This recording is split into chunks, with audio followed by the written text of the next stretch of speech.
Bem-vindos a mais um programa de Católico Você Sabia? Aqui é o Padre Felipe Neco. Padre Renan, de novo, muito feliz de estar aqui com vocês. Depois de alguns dias que ficamos sem gravar na semana passada, pois aqui estamos de volta. Hoje, segunda-feira, dia 17, aqui para nós. Pois aí estamos ainda todo o processo de produção e hoje, pois, temos um tema quente hoje, não? Mas um pouquinho de papo furado aqui, pois estamos aqui recém chegando a minha fisioterapia aqui em recuperação de uma lesão aqui no joelho e na cadeira, no quadril, e aqui estamos retornando aqui às atividades já normais aqui, mas aqui também ainda com roupa de passeio e tudo. Aqui tá com roupa de atleta, camisa do Vascão aqui. A camisa não tá muito boa não, tem uma camisa de um time aqui que tem 8 estrelas, mas não sei de onde vem essas 8 estrelas. Deve ser no campeonato estadual, não sei, que brasileiro não é, mas vamos lá. Mas a gente vai falar hoje de um tema quente, hot topic aqui hoje, né? Prepara a pimenta aí. Hoje vai estar. Mas eu acredito que é um tema que pois, não dá para deixar de poder trazer, porque é um tema muito católico. É um tema que muito católico não sabe, especialmente talvez em todo o tema hoje de discussões de Facebook e todos os lados que tem. Acredito que muitas pessoas desconhecem esse tema, não? Porque o tema de hoje, o tópico de hoje é sobre a infalibilidade papal, não? E é um tema quente. Na verdade, queremos tocar esse tema desde a perspectiva do dogma, desde a perspectiva do ensinamento da Igreja em relação a isso. Não vamos fazer nenhuma análise em relação aos papas e ao próprio Papa Francisco, não é esse o objetivo, mas é realmente poder abordar essa questão, né, de grande importância para todos os católicos, que precisamos saber o que significa, não? E em que acreditamos realmente. Não? E é um tema que eu posso dizer que essa semana mesmo alguém me perguntou algo relacionado a isso, né? Até que ponto eu não aceitando alguma posição estou contra a fé católica, até que ponto não, até que ponto eu tenho que aceitar tudo ou não tenho que aceitar nada porque outros dizem, enfim. É um tema, sim, importante na nossa fé católica e que, como o Padre Felipe falou, pelas redes sociais, hoje a tecnologia, todo mundo opina de tudo e ao final não sabemos em quem acreditar. Vamos colocar um fundamento católico, né, dogmático, nesse tema da infalibilidade papal. Mas, realmente, não, para a gente poder abordar essa questão, falar sobre esse tema, não podemos passar sem poder explicar o que é o dogma. Não, o que é o dogma, o que é o ensinamento da Igreja, porque todo o objetivo dessa infalibilidade é realmente falar sobre isso, né? É um erro comum sobre o que é o Papa e qual é a natureza de sua infalibilidade. Eu acho que é uma coisa pois, muito comum, como dizia, entre os católicos. Tivemos 40 anos de papas que falaram em um mundo internacional, em comunicação imediata, mas realmente desde Paulo VI começaram essa chuva de informações. Mas ainda podemos pensar com João Paulo II, Bento XVI e agora com o Papa Francisco. Isso continua indo e vindo, não? Postagens no Instagram, em Facebook, as discussões de grupos, WhatsApp para lá e para cá, é como uma coisa que continua a se desenvolver, né? Mas se você pensar, pois talvez para Renan e queridos ouvintes, como 150 anos atrás, se você fosse um camponês perdido lá no norte do Paraná, ou algo assim, poderia passar a vida toda basicamente sem ouvir nada do que o Papa disse, e ainda assim ser um católico fiel. Algumas vezes um Papa escreve cartas encíclicas direcionadas para seus bispos, escrevia cartas encíclicas também ainda hoje, ou para todos os bispos da Igreja Universal. Então talvez esses mesmos bispos iam comunicar aos párocos, aos pastores, e eles pregando sobre eles, ou algo assim, se chegavam a pregar realmente, poderia chegar essa informação pois, ao católico fiel e comum do dia a dia.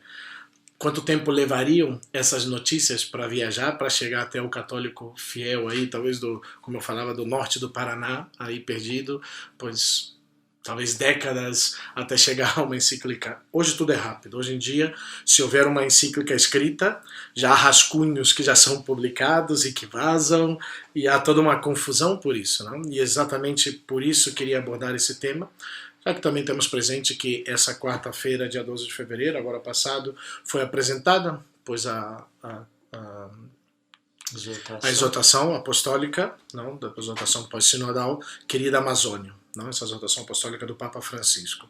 O documento oficial foi apresentado então nessa coletiva de imprensa a partir das 13 horas, hora italiana, 9 horas no horário de Brasília, e com transmissão ao vivo via streaming pelo canal de Vatican Media no YouTube, ou seja, todo um show, não, todo um projeto assim, não? E a exortação apostólica pós-sinodal do Papa Francisco é fruto do Sínodo dos Bispos, realizado lá em outubro de 2019, também teve toda uma discussão em relação a isso e ao documento lá no Vaticano, não? E pois, então olhamos para o papado em nossos dias e temos que considerar que houve uma mudança sociológica que ocorreu por causa da tecnologia e por causa da maneira como estão as comunicações mundiais. E com isso vem toda a responsabilidade, com isso também vem um montão de perguntas e dúvidas e questionamentos.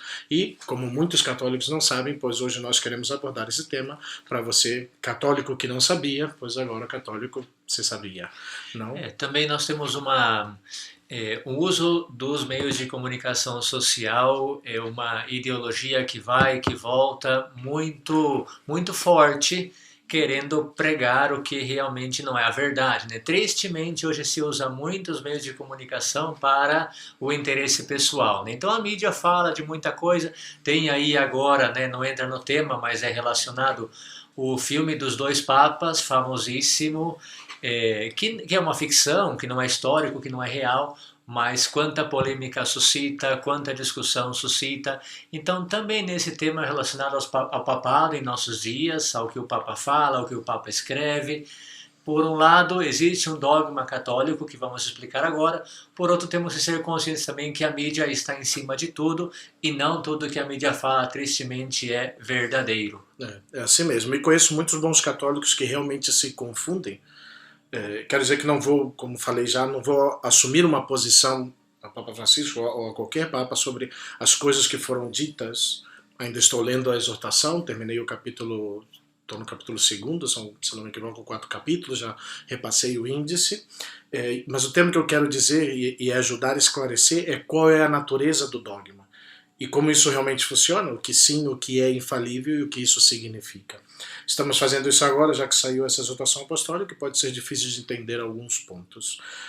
Mas com essa exortação e todo esse tipo de loucura ao redor dela que precedeu e agora também está, queremos apenas esclarecer novamente do que estamos falando aqui quando falamos sobre esse assunto de infalibilidade papal, o plano de fundo. Então, basicamente, o que queremos fazer aqui é mostrar o que é o dogma, como isso funciona, porque a infalibilidade realmente não faz sentido se, na verdade, não sabemos o que falamos quando dizemos a palavra infalível e esperamos aprender algo aqui. Então vamos lá, dogma, vamos começar com isso. Padre Renan, vamos lá, uma perguntinha aqui para poder aqui testar aqui o Padre Renan.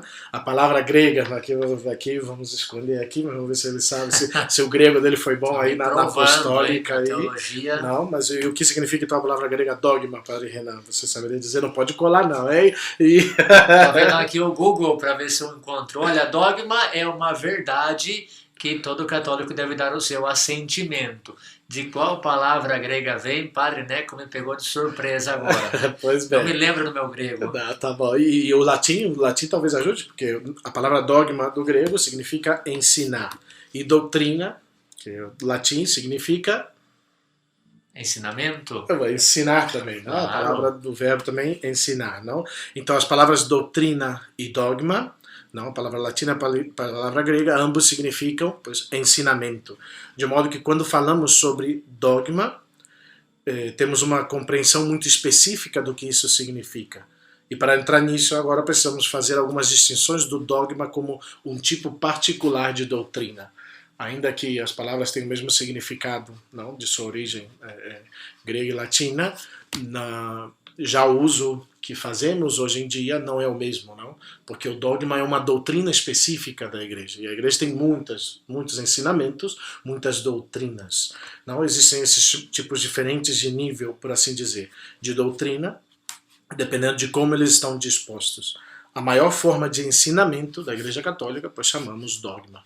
Não? Essa é a ideia. Os maiores ensinamentos da doutrina da igreja, com um tópico mais específico, é o que chamamos de dogma. E o tipo mais amplo, não, de ensinamento chamamos doutrina. Né? Um dogma, pois vai ser um ensinamento infalível, que é divina e formalmente revelado por Deus. Mas o que isso significa bem? Pois basicamente significa que ele é imediatamente revelado. Então está nas escrituras e na tradição e foi definido pela igreja. Não, alguém que tem essa ideia certa, sim, da Santíssima Trindade, a presença real, essas coisas são imediatamente reveladas por Deus. Não podemos saber pela razão, não, que Deus é Pai, Filho e Espírito Santo. Não podemos entender a transubstanciação, que o pão e o vinho se transformem não, em Eucaristia pela razão. Nós, pois, recebemos essa revelação. Então, pelo entendimento de que Deus era uma Trindade, porque ele se revela assim. Mas onde está essa coisa da Trindade nas Escrituras? Talvez muitos poderiam dizer, e temos que lembrar que esse Jesus, que é o Logos encarnado, a palavra feita carne, ele é histórico, ele é ontológico no sentido do ser, ele é a verdade. E no desenvolvimento histórico do dogma, a igreja chega a essas conclusões e são definidas para proteger a igreja. Há uma razão. Não simplesmente criamos coisas aleatoriamente, não como eu acho que precisamos fazer, é sempre uma resposta a alguma coisa certa, não? Alguma dúvida, algum questionamento, até mesmo muitas vezes uma heresia. Isso está falando sobre a revelação de Jesus e a revelação de Deus.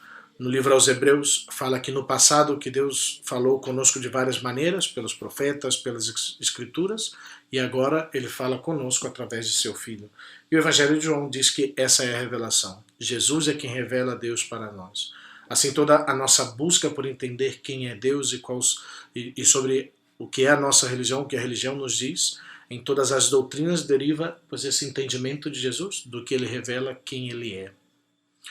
Portanto, esses dogmas, esses ensinamentos específicos, esses tipos particulares de doutrina, de ensinamentos que articulam um aspecto de Jesus como a revelação de Deus, eles vão acontecer de duas maneiras diferentes, não? E aqui é onde pois, vai caracterizar o dogma. Porque lembre-se do que torna um dogma bom, ele deve ser imediatamente revelado por Deus, em algum momento, definido pela igreja. E há duas maneiras de isso acontecer. Algo chamado o magistério extraordinário e o ordinário. O magistério ordinário é quando os bispos estão ensinando juntos, em união. O extraordinário é quando eles definem algo em um concílio, ou o Papa faz isso por si próprio, ex cátedra, não, através da sua posição papal e faz de uma maneira muito concreta. Então existe a normativa comum ordinária, que você tem todo tipo de coisa normativa com os tipos de ensinamentos da igreja, e então de vez em quando você tem esses concílios extraordinários e eles fazem uma definição concreta. No caso, pois fizeram, porque pois, a maioria dos dogmas são muito antigos, não? Desde o início do cristianismo. Então você pensa no concílio de Niceia, que defende a divindade de Cristo, o concílio de Éfeso, que defende Maria, a mãe de Deus. Esses são imediatamente revelados por Deus e definidos solenemente pelo concílio.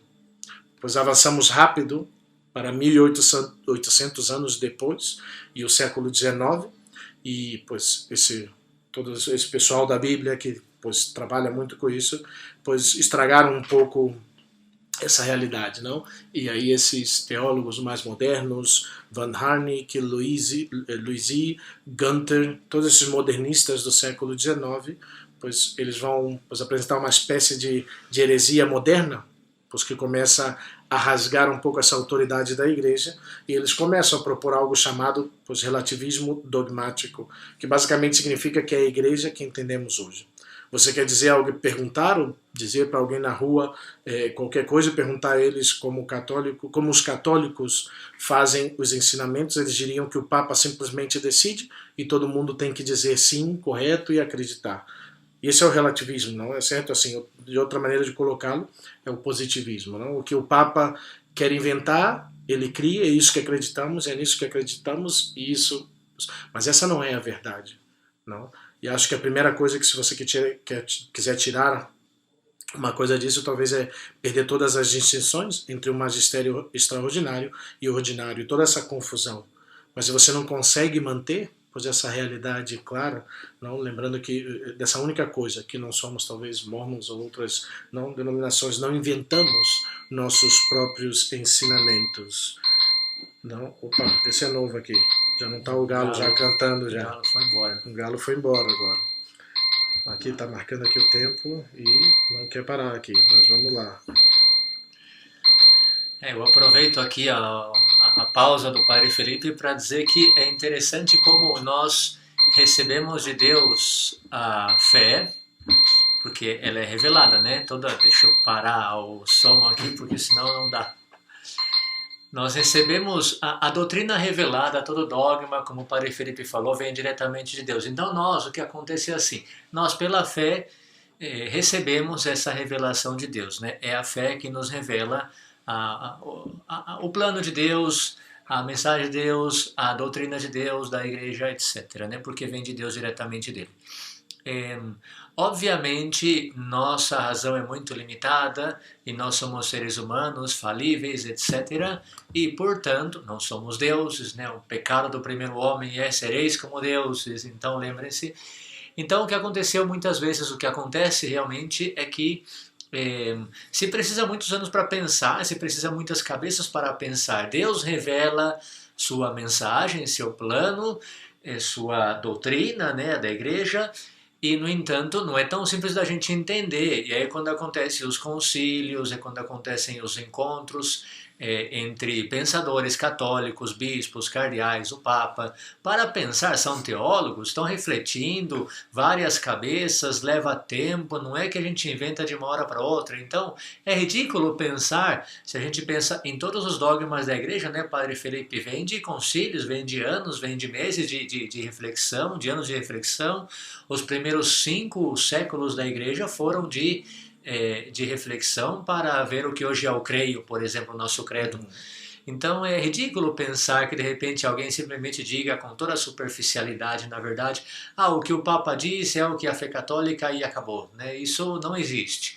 Recebemos diretamente de Deus a sua revelação e depois com a nossa cabeça limitada sempre, mas pensamos, meditamos, refletimos até chegar a uma definição solene depois de muito estudo, muita reflexão, muita meditação, muita dor de cabeça, uma definição solene que já seria, como o Padre Felipe está dizendo, o dogma proclamado pelo magistério ordinário, extraordinário, etc. E é isso que eu falava, né? Não inventamos os nossos próprios ensinamentos. Não é que a gente joga fora os ensinamentos de antes e inventamos novos ensinamentos. O que pode haver são esclarecimentos de ensinamentos apostólicos e do depósito da fé.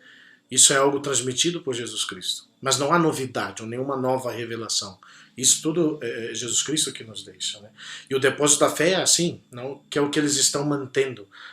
As doutrinas não são apenas inventadas. Você não inventa, foi tudo dado por Jesus Cristo. E sua tarefa, pois como Papa, como Bispo, como sacerdote, como membros da Igreja, é preservar através da história, preservar todo esse depósito da fé.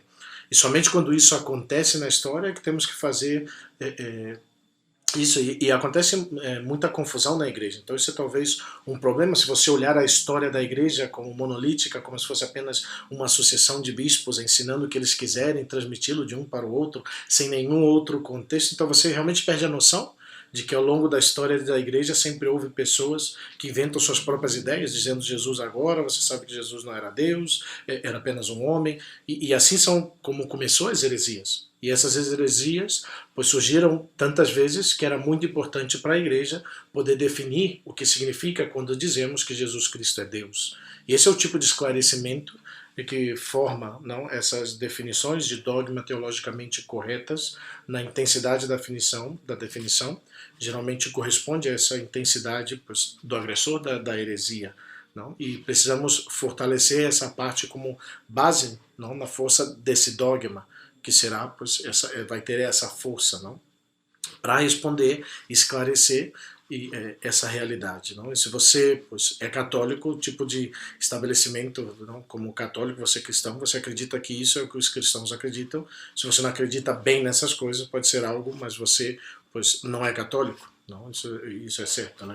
O que nós cremos, essa é a nossa fé. Não?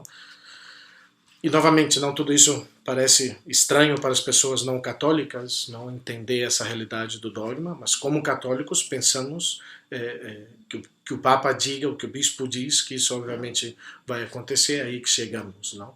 Temos que reconhecer que é muito diferente. Não? Mas voltando um pouco ao dogma, a única coisa que dizemos ser infalível, a única doutrina tecnicamente infalível é o dogma definido solenemente pelos concílios ou pelo Papa ex cátedra. Não? A maioria dos dogmas foram definidos pelos concílios da Igreja, mas somente nos últimos 2 séculos, ou seja, houve nos 2 séculos precedentes 2 declarações infalíveis, e para que sejam infalíveis, pois o Papa tem que fazer uma declaração solene. Vamos ver como é que está o Padre Renan aí na sua teologia aí. Vamos aqui colocá-lo à prova aqui outra vez. Se ele lembra quais são essas duas. O próximo podcast, se preparem vocês que vai ser uma prova de teologia para o Padre Felipe. Não, mas não vai ser tão difícil não. Mas se ele quer ser, mas assim, são dogmas importantes e são os últimos 2. Eu acredito que ele sabe esses dogmas. Assunção da Santíssima Virgem, 1950. Opa, muito bem. E o dogma da infalibilidade papal? Não, foi do concílio, não, foi parecido. do Concílio Vaticano I. Mas então, tem antes desse, mas esse foi um dogma, mas estou falando mais do Papa, feito ex cátedra pelo Papa. Tem um anterior, pois... A Imaculada Conceição. Não, a Imaculada Conceição, não. Então vamos voltar aqui. Opa, eita, Imaculada Conceição, olha. Quem depois aparece faz aparição para a Imaculada Conceição? Não, a Imaculada Conceição aparece para Lourdes, né? Sim. Então, que ano é isso? É 1854. Imaculada Conceição. E depois, aí sim você acertou, 1950 Assunção. Isso aí. E essas são declarações feitas ex cátedra, não? Pelo Papa. Eu não vou nem perguntar muito aqui os papas que foram. Outro dia a gente estava conversando sobre esse tema na comunidade aqui, mas até eu vi, só que eu já esqueci quem foi o Papa que fez as declarações. Creio que foi Pio IX. Pio IX, Pio XI, será? Pio IX e Pio XII. Pio IX lá em 1854 e Pio XII em 1950. O reforço de teologia eu agradeço, Felipe. Foi bom. De modo que, pois, esses são que tinham esse mesmo peso que um concílio ecumênico, pois o magistério extraordinário.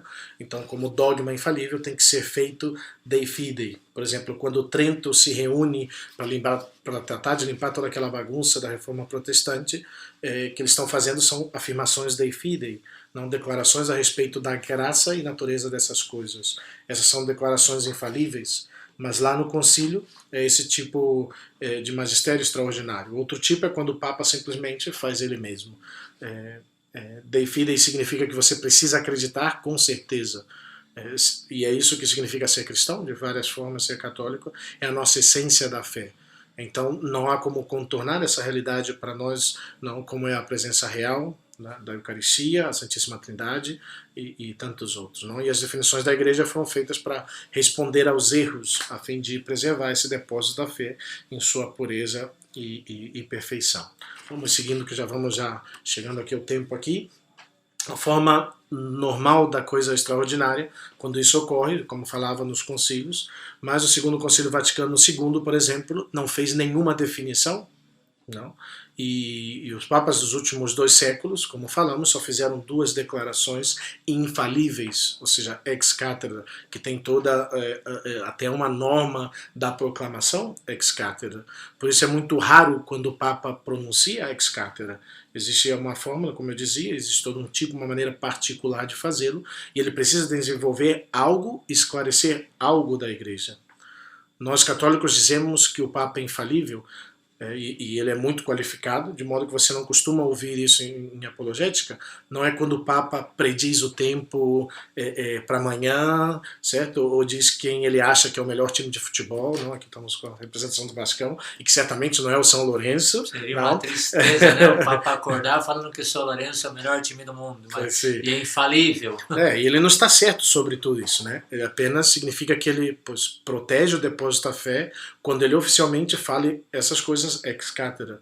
Então, o Papa não é apenas o cara que basta dizer e fazer o que ele quer e tomar todas as decisões, não. Na Igreja não é assim. Tomás de Aquino, com uma grande linha, diz que era necessário, por uma questão de unidade, que alguém finalmente citasse para decidir questões de fé, para que elas pudessem ser mantidas com fé inabalável por todos os meios. Mas nem tudo que o Papa diz é infalível. Isso sim é algo importante de se perceber, porque talvez é o que as pessoas talvez não entendam, e não é para nada de nenhuma forma de falta de respeito, mas também não é dizer isso e apenas, não. Se um católico com entendimento de que apenas declarações só aceita aquilo que o Papa fala como declarações infalíveis, que eu tenho que aceitar como fé, não é o ensinamento da Igreja, claro, não. A autoridade de ensinamento da Igreja, que chamamos de exercício de magistério, ela mesma de maneiras diferentes e precisamos ser submissos de mente e coração, dependendo do nível diferente para o magistério. Mas há uma prioridade particular para esses dogmas, que devem ser os que são oportunos e afirmados com uma espécie de força específica para eles, não como já comentamos. Então, com isso em mente, temos os dogmas, não? Tudo isso um pouco para ressaltar um pouco essa realidade do dogma. Temos doutrinas, que são intrinsecamente reveladas, verdades, e você também tem opiniões teológicas. Então há um lugar para discussão teológica e as opiniões do Papa fazem um julgamento e basta sobre o especulativo. E existem todos esses delineamentos, não, dos diferentes tipos de opiniões teológicas, que pois, não vamos entrar aqui, pois o Papa tem pois, um delineamento teológico pessoal que ele leva no seu magistério. Cada Papa tem isso, não? Talvez podemos pensar, talvez João Paulo II, não? Um pouco mais tomista, Papa Bento XVI, mais agostiniano, não? Em toda essa realidade teológica que eles levam. Mas a coisa mais importante é saber que o Papa é o primeiro entre iguais dos bispos e que ele não está acima dos bispos. Não, ele é o bispo de Roma, mas desde o início as igrejas tinham um senso de primazia que permite uma certa jurisdição sobre a igreja de todo mundo, e o Papa é o único que não é obrigado pela lei da Igreja. Não estava vendo isso. Basicamente ele é obrigado apenas pela lei divina, porque ele é a jurisdição, ele é a jurisdição da Igreja, né? Então ele tem uma autoridade tremenda que o supera, mas mesmo assim ele não está criando ensinamentos e não consegue apenas fazer o que quer e criar o que quer. Ele é um administrador, um guardião da tradição. E seria impossível para um Papa definir algo contrário ao que a Igreja sustentou. Então não há como simplesmente revogá-lo. O Papa Francisco simplesmente não poderia amanhã acordar e dizer que não existe uma Santíssima Trindade, não, que não existe a Eucaristia, porque esse é o depósito da fé que já está bem definido. O Papa não pode ensinar algo contrário ao que já está definido, escrito. Você só pode encontrar algo que não foi definido corretamente, e sua tarefa como Papa pois, é conservar e continuar isso. Isso é o mais importante. Isso é realmente a coisa mais importante, não a respeito do papado. Eu acho que isso ajudará a entender que sim, ele é o sucessor de Pedro, sim, Pedro recebeu a primazia, o que significa jurisdição também, sim. O Papa possui poder supremo e pleno de jurisdição sobre a Igreja, incluindo a disciplina, que está a um nível abaixo da doutrina, não? Porque aspectos disciplinares pois, não são infalíveis, não? São disciplina que a Igreja levou através dos séculos, tem uma certa sabedoria nisso, mas estão abaixo da doutrina. Não são os ensinamentos, senão para o governo da Igreja. Em relação ao ensinamento doutrinal da Igreja, que é uma fase importante que eu fui buscar na sua fonte, não, em relação ao ensinamento doutrinal da Igreja, deve ser notado que nem todas as afirmações da autoridade magisterial da Igreja em questões de fé e moral são infalíveis e, consequentemente, irrevogáveis. Somente são infalíveis as que emanam de concílios gerais, representando o episcopado inteiro e as decisões papais ex cátedra. Isso é do famoso livro do Denzinger, número 1839. Daí tiramos, né? Isso é interessante também porque o catecismo fala que, o catecismo da Igreja Católica fala que a infalibilidade exercida pelo Papa quando ele fala em matéria de fé e moral, e nós ficamos aí, quando na verdade temos que terminar, né, o número. E o número do catecismo também, o Denzinger reforça esse número, fala que em matéria de fé e moral, quando proclamado solenemente, seja por um decreto papal com aquela fórmula solene, eu declaro solenemente, etc., mas o mais comum é que seja por um concílio, né? Pela reunião dos bispos em comunhão com o Papa, que proclama solenemente um dogma. Então, quer dizer, sim, é matéria de fé e moral, mas vamos supor que o Papa acordou de manhã e falou, eu vou mudar a fé. Isso não é dogma, mas o Papa falou em matéria de moral, ou em matéria de fé. Não é só isso. É matéria de fé e moral, como o Papa, o Catecismo diz, o Padre Felipe bem colocou, mas continuando o número, proclamado solenemente pela autoridade competente ou por um concílio reunido de todo o de todo episcopado. episcopado, em comunhão com Não, o Papa. e é importante, muito, é bem importante esse nome. As pessoas muitas vezes fazem confusão em relação a isso. Não? Então, a forma ordinária e comum da atividade magisterial do Papa não é infalível. Não? Pois as exortações apostólicas não são infalíveis. Nenhuma exortação, né, até mesmo praticamente todas as encíclicas, nenhuma constitui tem algum magistério, algum dogma ex cathedra. Não existe a proclamação direta. Não, e além disso, até as decisões das congregações romanas, Santo Ofício, Comissão Bíblica, não são infalíveis. Não? É importante ter presente isso. Não? E toda vez que ele fala sobre fé e moral, não é infalível. Isso é realmente importante aqui, ele não pretende ser infalível. Quando o Papa... É ruim se o Papa estiver errando? Pois claro que sim. Se ele estiver confundindo os ensinamentos, se não está sendo claro, claro que sim. Isso é um grande problema. Mas não é algo em que tudo vai por água abaixo, não. Você sabe que tem algumas pessoas que são assim, não, que pensam que tudo está desmoronando quando o Papa... E eu acredito que, de modo especial, pois, pelo que eu vejo, não, minha percepção, o Papa Francisco gosta de lançar os temas para discussão, não especialmente temas teológicos, temas que talvez são pois, mais atuais. Ele gosta de lançar para ser discutido. E ele deixa um pouco, não assim, um pouco essa visão muito jesuítica de colocar as coisas, deixar muito aberto, não. Então, mas não é assim que a forma comum e usual que o Papa está ensinando não é infalível. A coisa normal que você ouve no Twitter, nas homilias, nos jornais que saem do New York Times, as entrevistas na Itália que ele faz, não é ensinamento infalível. E além disso, as decisões das congregações romanas não são infalíveis. No entanto, eles precisam ser mantidos dentro de interesses com a confiança certa de que Deus está trabalhando através desse Papa e dos bispos unidos a ele. E sim, realmente acreditamos no que os apóstolos nos ensinaram, e nós realmente ensinamos o que os apóstolos ensinam. Não? E nós como pastores, nós como sacerdotes, estamos tentando também ensinar aquilo que os apóstolos receberam. Não estamos inventando coisas aqui, estamos apenas ensinando como a igreja ensina. Não? E os padres, todos nós queremos fazer isso, não? Transmitir a doutrina da igreja, o que a igreja ensina.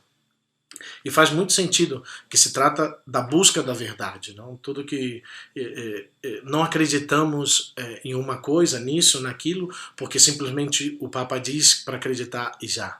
Acreditamos nas coisas porque são verdade, por causa da verdade. A verdade os fará livres. Isso é importante também, desculpa, padre, que a verdade existe. Tem esse relativismo que fala que uns dizem que uma verdade para um, para outro. Isso não existe, isso é irreal, é uma ideologia que se está colocando. É utópico pensar se é verdade. É verdade. Não, mas o que é verdade para você não é para mim, isso não existe. É impensável isso. Agora, a verdade existe e a verdade sempre existiu. Não é o Papa que inventou a verdade. O que o Papa fez, o que o Concílio fez, foi proclamar uma verdade que sempre existiu na doutrina perene da fé católica, mas não inventou. Então não é que o Papa inventa as verdades de fé, mas sim proclama solenemente, ele como vigário de Cristo proclama solenemente algo que sempre existiu, uma verdade católica. E a verdade é Cristo, né? Eu sou o caminho, a verdade e a vida, e ele nos revela a verdade. E a missão do Papa é preservar isso e transmitir essa verdade através da história. Cristo é a cabeça da igreja, que chamamos o Papa de vigário ou representante. Ele é a cabeça da igreja temporal militante. Nesta vida em que passamos pela história, o Papa é representante de Cristo para mostrar isso. É por isso que Pedro tem as chaves, é por isso que os sucessores de Pedro têm a autoridade. Ele é o primaz da igreja, mas é o vigário de Cristo. Cristo é a cabeça, e finalmente é Cristo que mantém tudo isso não unido. É Cristo quem mantém o corpo. Ele é a cabeça do corpo. É a sua graça, a obra do seu Espírito que nos mantém todos unidos. E isso nos deu essa fé realmente incrível depois de 2000 anos em sua pureza. Podemos escutar algumas pessoas dizendo que os católicos não pensam por si mesmas, que leem dogmas, você tem um magistério, alguém diz para você o que você tem que pensar. Não, há um dogma, há um magistério, sim, e somos muito agradecidos por esse dom que nos impede de pensar como nós quiséssemos, inventar o que nós quiséssemos, mas eu posso pensar em muitas coisas que não pertencem à igreja como depósito, porque eu não sei tudo. Eu sou limitado no meu conhecimento. talvez sou até meio tonto, sou meio limitado até no meu grande conhecimento, mas talvez a maioria das coisas que eu penso pode ser meio tontas. Mas isso é muito humano. Precisamos realmente fazer as perguntas importantes, não? Qual é a verdade? E essa aqui é uma, né? E como Jesus nos oferecendo, aqui está o dogma da igreja. Aqui está uma proposta para você. Você pode ascender a ela com fé, porque é uma proposta de Cristo. Você acredita que essa é sempre a questão que você tem fé? De fato, a autoridade e a liberdade realmente andam de mão dadas? Não, na medida que somos livres, nós pois, podemos aceitar também a autoridade da igreja. Mas é isso, Padre Renan, pois já nos adiantamos aqui, já passamos um pouquinho o nosso tempo. Mas foi bom, é importante, né? Eu acredito que é um tema que a gente tinha que tocar, porque eu acredito que existe muita confusão, existe muita dúvida, existe pois pessoas que pois, perdem a paz. Não? Até escutei comentários de pessoas, pois assim não posso, vou me afastar da igreja. Não, a igreja é de Cristo, não? E aí está a nossa fé. Né? Isso é verdade também, porque inclusive o padre Felipe Neco tem o seu estilo de padre, porque é o padre Felipe Neco, eu tenho o meu porque eu sou o padre Renan, eleva isso ao Papa. O Papa Francisco é um, o Papa Bento é outro. Não, que esse Papa falava a verdade e o outro não, é que esse não fala a verdade, é que ele falava. Gente, nós seguimos Jesus Cristo, cada um tem o seu estilo, o seu jeito. Graças a Deus a doutrina é uma e verdadeira e não pode ser mudada por ninguém, como dissemos aqui, mas nós seguimos Jesus Cristo. Mas é isso, Padre Renan, agradecemos aí a paciência dos nossos ouvintes. Já vamos aí para o nosso 5º programa, já acredito, né? Já estamos aí, 5º programa. E católicosesabia@gmail.com, pois escreve para nós, manda sua opinião, manda sua queixa, sua reclamação, manda seu alô para a galera. Hoje eu não sei se o Padre Renan trouxe algum alô, eu não trouxe nenhum mas alô. Pode falar que eu preciso estudar mais teologia, porque me fizeram uma prova hoje, eu não passei. Sim, né? Você já está ruim, as minhas perguntas não foram tão difíceis assim, né? Da próxima, mas vamos lá, né? Eu vou ficar aqui com meio travado aqui na próxima vez, aqui, que já brevemente já vamos gravar o próximo programa também, adiantar um pouquinho, porque já nos aproximamos da quaresma e pois alguma coisa vai vir nesse aspecto, não? Mas é isso, queridos ouvintes, católicosesabia@gmail.com, católicosesabia@gmail.com. Já estamos se Deus quiser, para esse início de março poder inaugurar a página. Vamos trabalhando, estamos em trabalho aí. Mas é isso aí. Muito obrigado, Deus abençoe a todos vocês e fiquem com Deus. Um abração, pessoal, Deus abençoe e até a próxima, então. Um abraço. Católico se sabia. Até mais, pessoal.